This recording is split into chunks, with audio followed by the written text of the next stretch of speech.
चला आज तुम्हाला दाखवते कॉर्न पिझ्झा घरच्या घरी सोप्या पद्धतीने विदाऊट ओव्हन कसा बनवायचा. तर सर्वात आधी बेस घेतला होता इथे. तर बेसवर थोडासा आपला सॉस असतो, पिझ्झा पास्ता सॉस, तो टाकून घेतला, मेयोनीज टाकला आणि छान असं सर्व बेसला लावून घ्यायचं चमच्याने. मग त्याच्यावर जे आहे ते थोडंसं चीज जे आहे ते किसून टाकलं. मोझरेला चीज वगैरे सुद्धा तुम्ही वापरू शकता. मग थोडेसे कॉर्न, कांद्याचे स्लाईस, शिमला मिरची, टोमॅटोचे स्लाईस असे बारीक-बारीक चिरून घातलेले आहेत. तुमच्या आवडीनुसार तुम्ही सर्व घालू शकता किंवा नुसते कॉर्नसुद्धा वापरू शकता.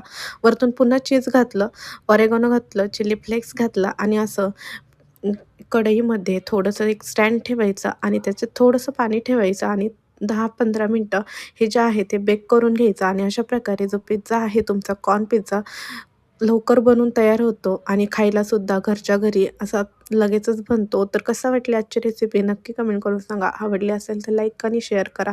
चॅनलवर जर नवीन असाल तर चॅनलला सबस्क्राईब करायला अजिबात विसरू नका.